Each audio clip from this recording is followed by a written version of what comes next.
Hi everyone, this is Raviteja, dietician in one hospital. ఈరోజు మనం మాట్లాడుకునే టాపిక్ ఏంటంటే మేల్ ఇన్ఫర్టిలిటీ.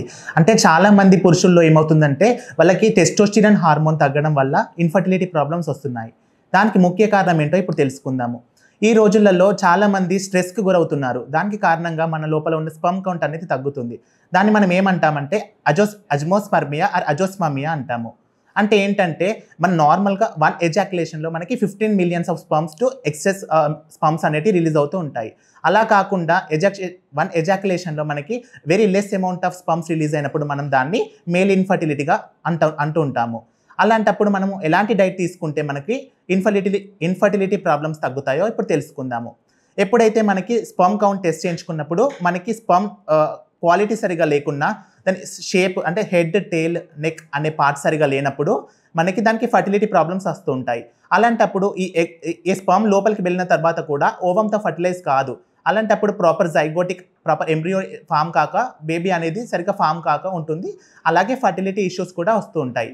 అలాంటప్పుడు మనము ఎప్పుడైతే ఐరన్ రిచ్, ఫోలిక్ యాసిడ్ అట్లాంటి మినరల్స్ కానీ తీసుకున్నట్టయితే మనకి మంచి స్పర్మ్ కౌంట్ పెరిగే ఛాన్సెస్ ఉంటాయి. అంటే ఎలాంటి ఫుడ్స్ తీసుకుంటే మనకి స్పర్మ్ కౌంట్ పెరుగుతుందో తెలుసుకుందాము.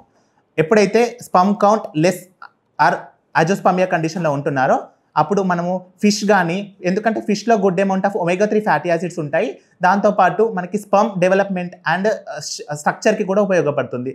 దాంతోపాటు మనకి మెయిన్గా సీడ్స్ అండ్ నట్స్ ఇంక్లూడ్ చేసుకోవాలి వాళ్ళ డైట్లో. అంటే మనకి మస్క్ మెలన్ సీడ్స్ కానీ, పంకిన్ సీడ్స్ కానీ, ఫ్లాక్స్ సీడ్స్ కానీ, చియా సీడ్స్ కానీ ఇలాంటివి తీసుకున్నప్పుడు ఏమవుతుందంటే మనకి good amount of healthy fats వస్తుంటాయి. దాంతోపాటు సెలీనియం మనకి బ్రెజిల్ నట్స్లో ఉంటుంది. ఇలాంటి నట్స్ అండ్ సీడ్స్ ఎక్కువగా మన డైట్లో ఇంక్లూడ్ చేసుకోవాలి. వాళ్ళ డైట్లో ఎప్పుడైతే మనము ఈ సీడ్స్ ఎలా తీసుకోవాలో కూడా ఇప్పుడు తెలుసుకుందాము. ఎర్లీ మార్నింగ్ మనము బ్రష్ చేసిన తర్వాత బ్రేక్ఫాస్ట్ చేస్తూ ఉంటాము.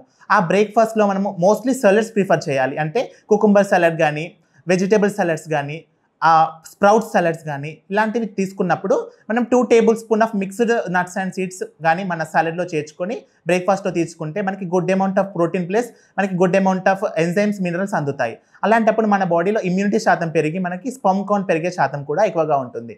ఇంకా దీంతో పాటు వాళ్ళు మంచి ఫ్రెష్ ఫ్రూట్స్ అండ్ వెజిటేబుల్స్ తీసుకోవాలి.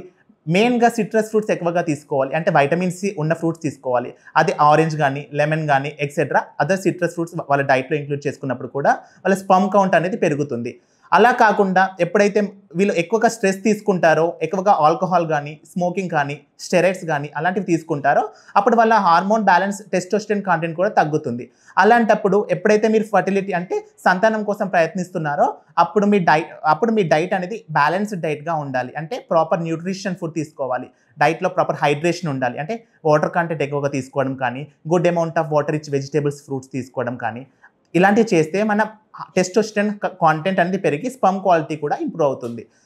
ఇప్పుడు హెల్తీ డైట్ తెలుసుకున్నారు కదా, ఇప్పుడు ఎలాంటివి మానేస్తే మనకి స్పర్మ్ కౌంట్ పెరుగుతుందో తెలుసుకుందాము. ఆల్కహాల్ చెప్పాను కదా, మీ ఆల్కహాల్ ఇంటేక్ అనేది ఎవ్రీడే కాకుండా, వీక్లీ కాకుండా మంత్లీకి షిఫ్ట్ చేసుకోవాలి. అలాగే స్మోకింగ్ ఏమైనా ఉన్నా కూడా క్విట్ చేయాలి. దాంతోపాటు ఎక్సెస్ ఆఫ్ మీకు రేడియేషన్ అంటే ఫోన్ నుంచి కానీ, ఎక్కువగా ఇయర్ బడ్స్ పెట్టుకోవడం కానీ, ఫోన్ని ఎక్కువగా మన పాకెట్లో పెట్టుకోవడం కానీ, ఎక్కువగా మనకి రేడియేషన్కి గురయ్యే ఏరియాలో ఉండడం కానీ ఇలాంటివి కూడా తగ్గించుకోవాలి.